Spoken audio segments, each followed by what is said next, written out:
In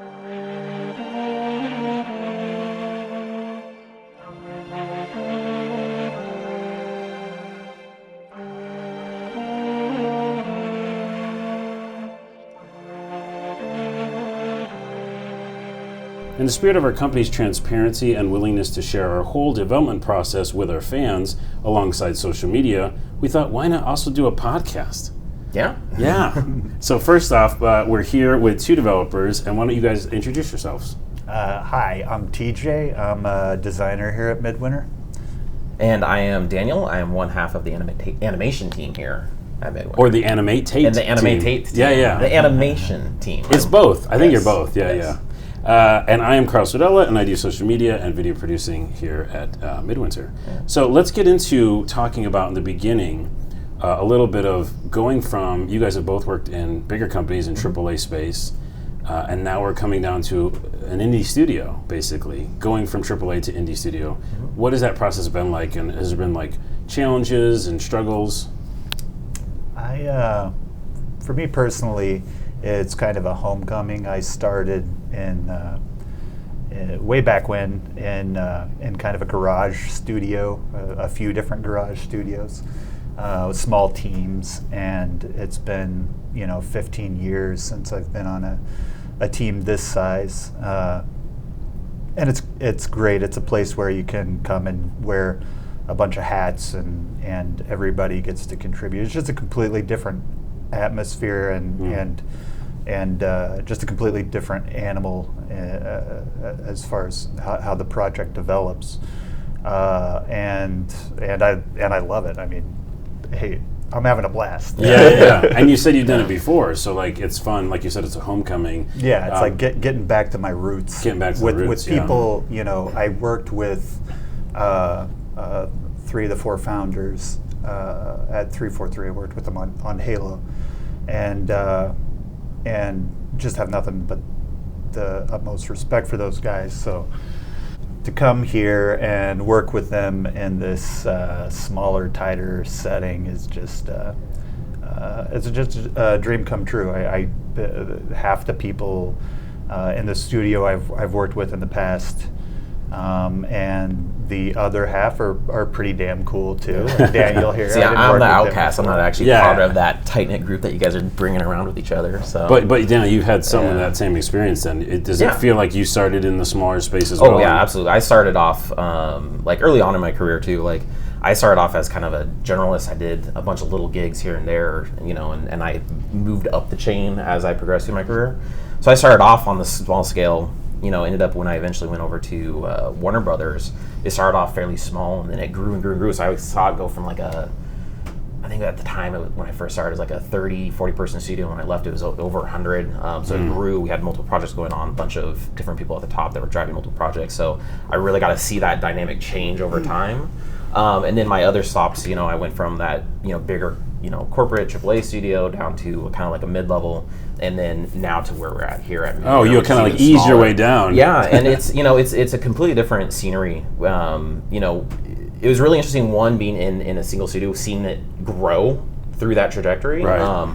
Was really interesting because each time you add, a certain number of people to that team, the dynamic completely changes. The hierarchy changes. How you have an impact on your projects or your voice within those completely changes, and you start having these different chains of commands and stuff like that. And so it's really interesting, and that scale of stuff is really cool, and I really appreciate it because you can accomplish these really big, huge, insane games like what you guys did with Halo. If you look at any of the other big AAA games out there, what they can pull off on that scale is absolutely incredible, but it's also absolutely rewarding being on the smaller side of things because you have so much more ownership and you can help actually have an impact on a day-to-day basis on every little thing that you touch, and you're really shoulder to shoulder with those people around you and pushing forward for this more tight-knit common goal, which is, I find, very rewarding. And I noticed that, being here and every day just watching everybody talk together and collaborate on everything, like you said before, like wearing hats, like many hats. Yeah. Mm-hmm. There's not just like, who's the person who does animation? No. Right. Who does AI? Like everybody gets their hands dirty with everything. Yeah, and then when stuff comes up too, is like, we also don't necessarily have like a single person for a single role.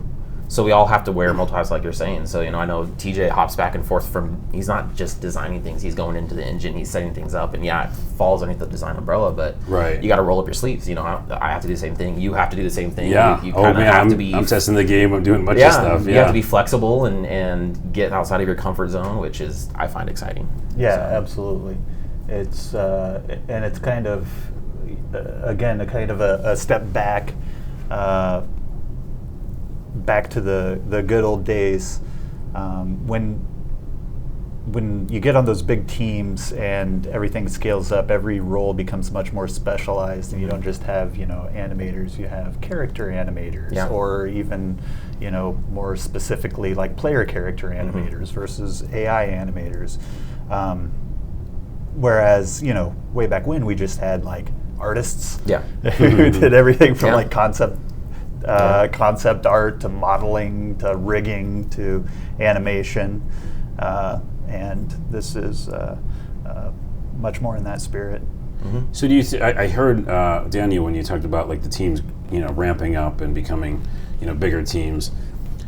TJ just mentioned the idea of like specialized roles is one of them. What's the other struggle that, it seems like every day we talk to everybody. Yeah. So like communication must be a struggle or become. Yeah, I think that's honestly one of the biggest parts, no matter what scale of studio you work at or what scale of project is, the root of everything comes down to communication. Yeah.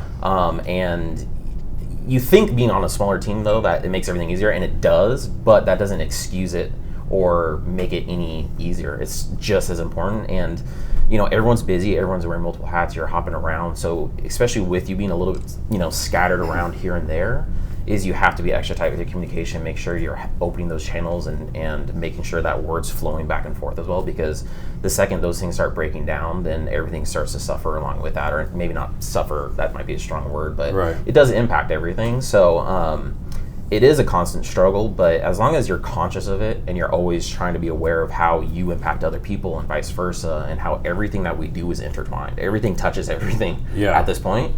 So as long as you're you keep that in the forefront of your brain and you're actively trying to be better at it and you're conscious of it, then you're at least always putting yourself in a better direction, and ideally you're always moving forward and making it as best as it can be. What would you think is a negative then, or at least a struggle or something you overcome going down to a smaller studio instead of like a AAA?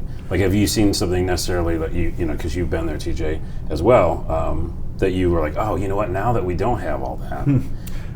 Resources, obviously. I have to say it was nice at the bigger studios. Pretty much anything you need, you can go find somebody in the building to get it for you. And here we have to make do a lot of times. But it's also kind of, necessity is the mother of invention. So oftentimes it leads you to a novel solution that if you're used to the largesse of Microsoft's deep pockets, for example, you just get what you want. But that relieves a lot of the pressure that oftentimes yields the most interesting outcomes. Yeah. Daniel, the same thing for you, probably? Yeah, absolutely.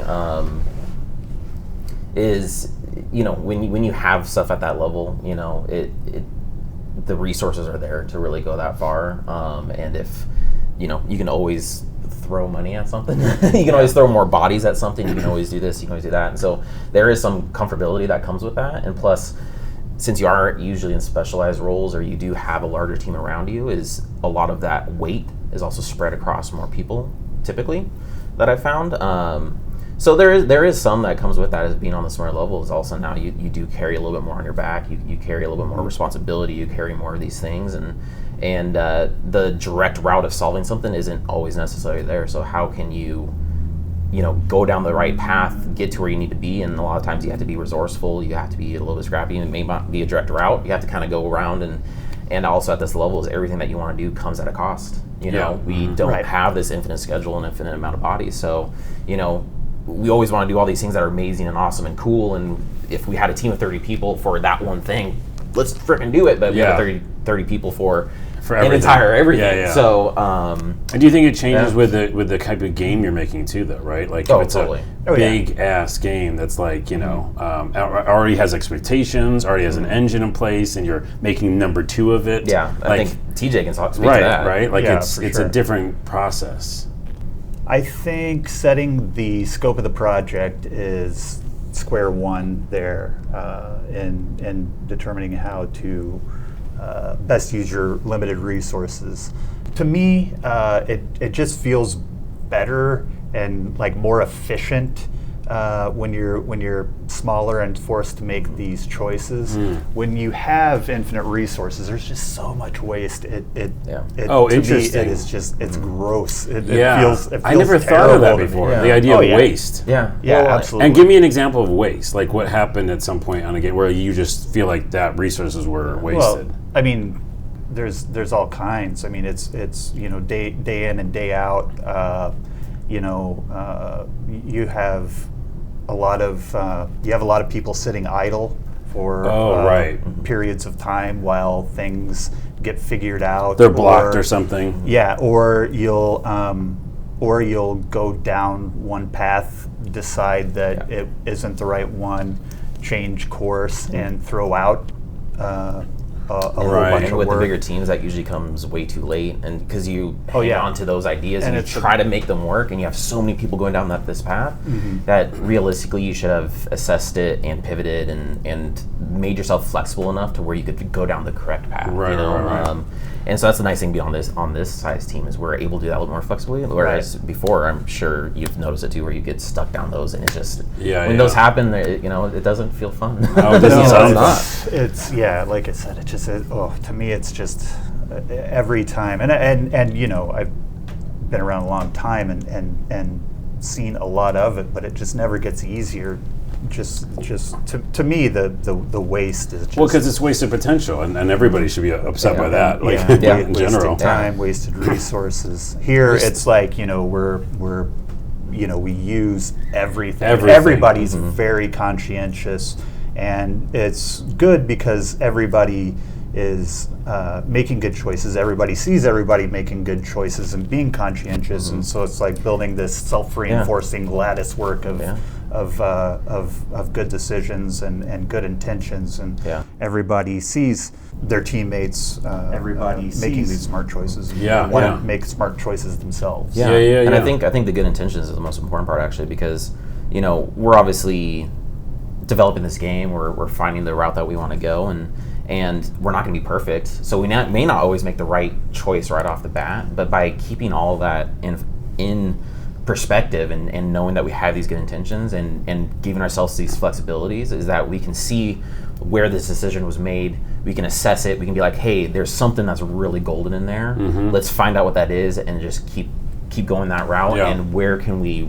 really expose that to where we can hit it harder and further and develop it better. So those intentions are there, that we're always trying to take that step forward, but allowing us to change that track whenever we need to, and we've been doing that constantly since we've been on this project, and it's been pretty nice. And this gets right back to communication.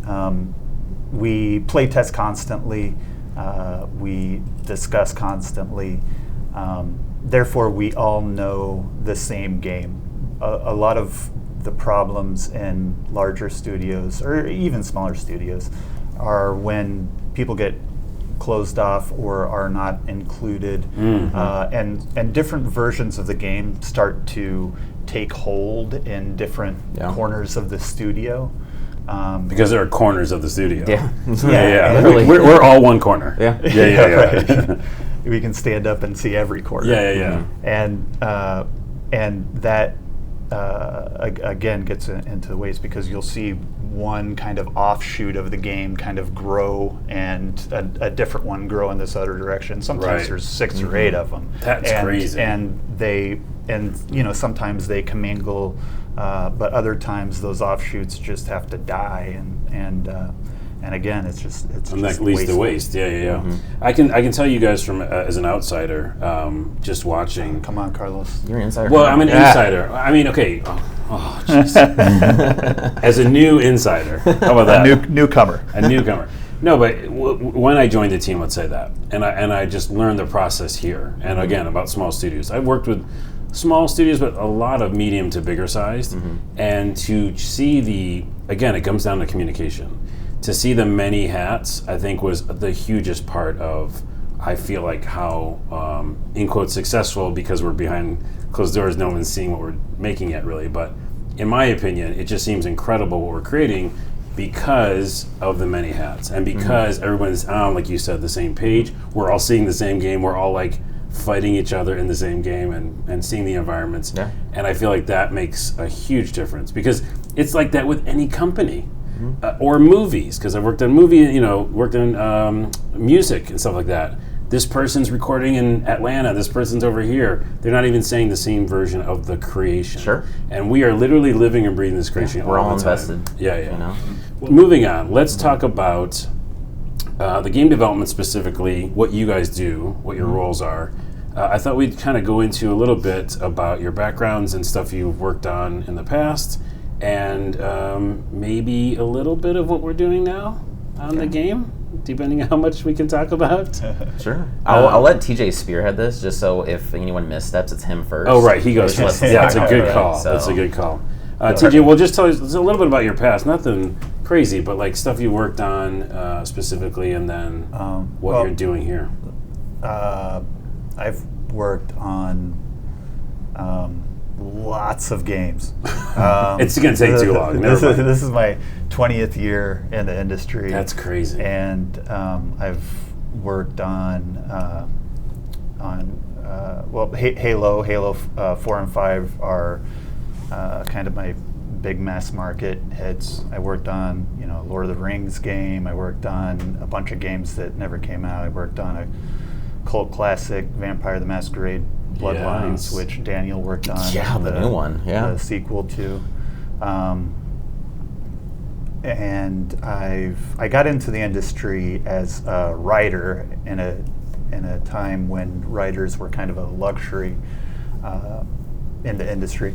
Not a lot of studios had a dedicated writer, and I quickly, again, started having to wear lots of multiple hats, and that led me into scripting and design. And here at Midwinter, I do a lot of the game systems design. Would you say it's almost like you work on modes of the game, kind of in a way? Yeah, the larger rule sets. The rule sets, yeah. The twiddling with tuning values. Those are huge.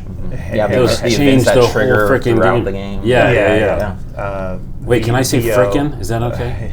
Sure. It's from the 90s, right? So it's okay. Just own it. Just okay. go for it. Yeah. But so I know we can't say much about now then, because now I get this idea. Game modes, you wear a lot of hats. Can we say one thing that you're working on that's not saying too much? Some idea? I've been working with Josh and Kevin Grace, who's doing some writing for us on a lot of the VO, which has been pretty cool because it's been, I don't know, it's been maybe 10 years since I've done any direct writing on a game. Oh, cool! So you're actually writing some of the script stuff. Yeah. Awesome. Like all the game announcer VO, and I think we can say that we've been doing some VO casting to do some recording soon. So that's been fun to get back into. Can we share one sentence? Just one line for that something or someone is going to say. Maybe we can. You know what we should do is we should get one of the lines from the game and splice it in. Maybe we can get the. Oh, just do it right now in editing. You want to give me more work? Maybe. Sounds good. Exactly. Yeah. Okay. Maybe the first line that we have in the game right now. We have something that's done, or no? We don't have something done.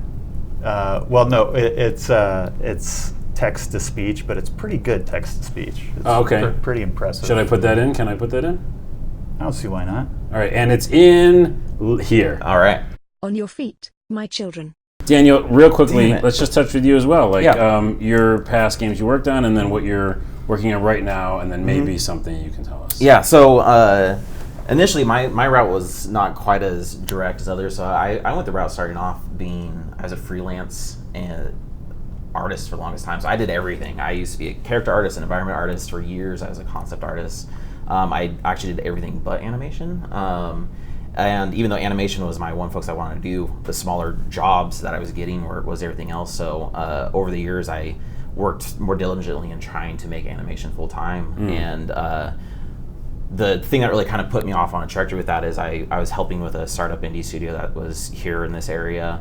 And then that preceded when I moved on to Warner Brothers, where we were working on a couple games, which I don't think 2 of them are announced yet. I don't know what they're going, but the other one there's I have a lot of my okay. stuff's in NDA still, but there's also DC Legends and then the new Harry Potter Go game. Basically, that was just announced. Oh, okay. That was just announced? Oh, I didn't hear that. Yeah. And then I moved on to the studio that I was at here, where I worked on Bloodlines 2, which was just officially revealed the other week, which is really exciting, and which I thought was really cool seeing that you worked on the original that's too. a cool connection. That's kind of a cool connection. I Yeah, thought, for honestly, sure. that's when I say I'm like getting back to my roots. That's kind of it. Yeah. Because that was only a 35-person studio. Yeah.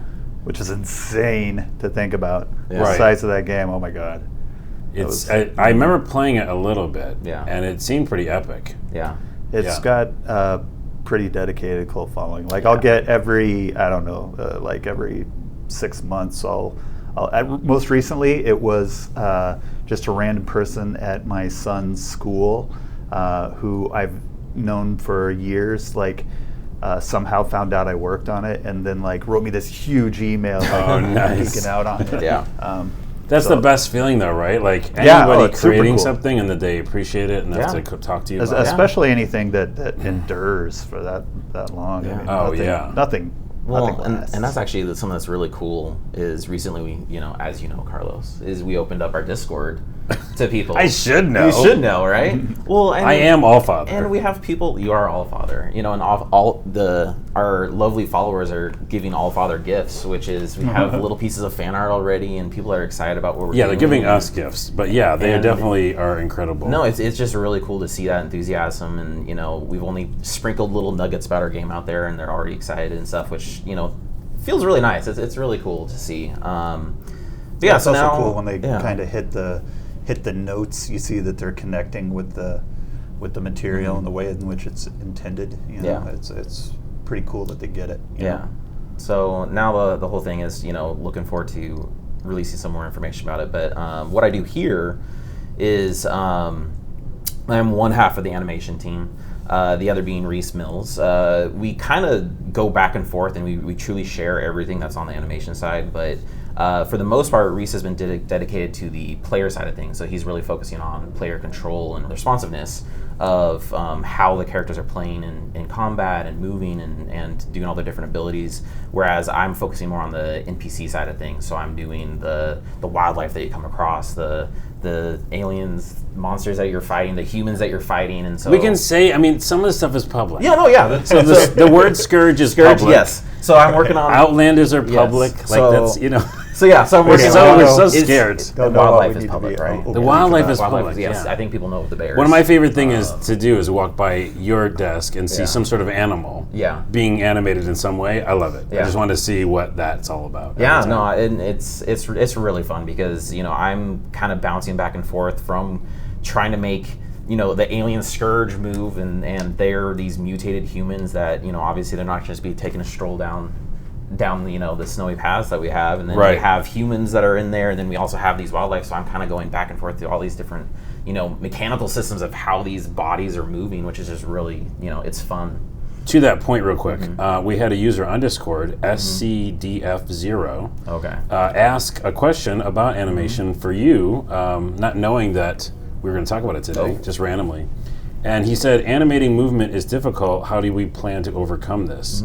And when we had a short video, which you can go online and check our YouTube channel, see, Yeah. we talked about animation a little bit, and you kind of reminded me that if you're not doing motion capture, you're creating this from scratch. You're creating a brand new idea of how this thing moves around. Yeah. How do you overcome this, and how do you get started? Overcoming is a good word, because that's kind of what you have to do. Because the things of when you're doing stuff, especially locomotion wise, is you have a lot of stuff. Is one, how many legs, how many limbs, what type of body parts does this thing have? Because if you have 2 feet, is you put one foot in front of the other for the most part, but what is their leg length? How long are their gaits? How fast do they move?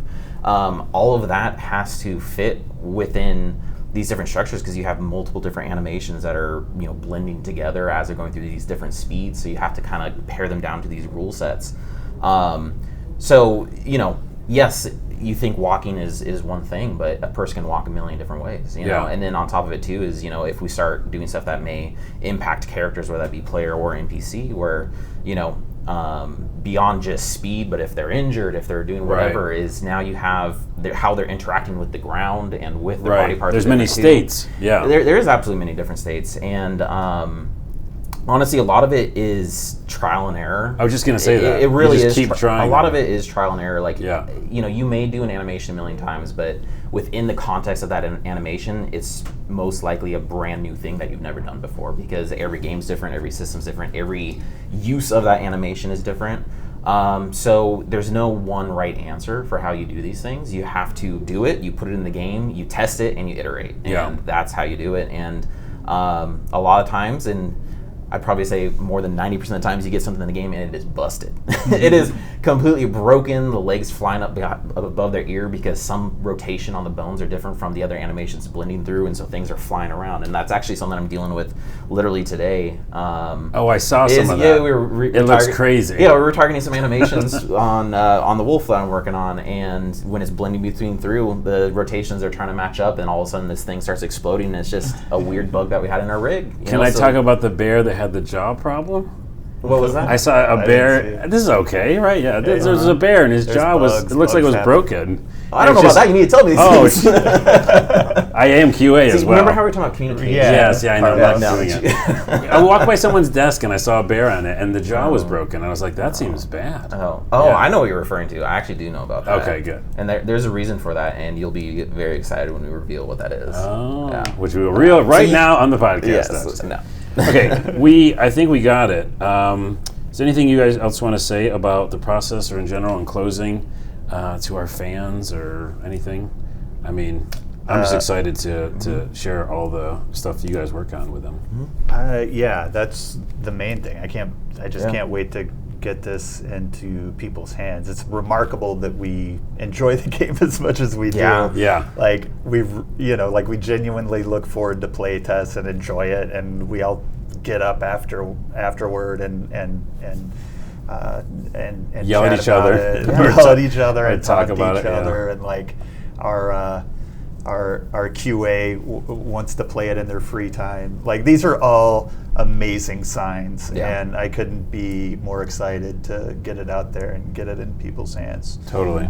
Yeah, I can't wait to see where we're still going, because it's been a journey. We've like we were saying earlier, we've taken a bunch of turns as we've been developing this thing, and we're still ironing these things out, and we're going to be taking a few more turns. And every single time we do take a turn, we always keep recapturing the fun. And like TJ was saying, is we stand up and we huddle, and we're grinning ear to ear, or and sharing these awesome stories, and we're excited, and it's genuine fun. And I know the game that we're playing today is going to continue evolving, and we're going to just keep making it better. So I'm really excited to see where we go with this, because we're hitting go time, and we're really going to be pushing this thing hard and doing some really cool stuff here shortly, and I cannot wait to see all that come together. It's going to be super cool. I wholeheartedly agree, and I'm excited to everybody listening for the stuff that's coming in the future, because there's a lot of stuff coming in the future. Thanks, guys, for being here. I want to remind everybody to follow us on Twitter, play_scavengers. Also, Instagram is Scavengers Game, and YouTube, search for Midwinter Scavengers in the YouTube search, because we don't have a URL yet, because they want something special. I don't know. It takes like a certain amount of subscribers or something. Oh, okay. Yeah. Well, you should work on that. I'll work on that. That's my job. Part of my job. So subs. Yeah, subs. And also Discord. If you go to the Twitter, we have a pinned invite link to our Discord. Please join it, because you can ask questions for these podcasts. you can join the community, and we talk to you all the time. I talk to you all the time. Yeah. Because I don't ever leave there. All right, thanks, guys. Yeah, thank you. Podcast That was done. fun. Yay, let's cheers. Hey, Thanks, man. cheers. Bye.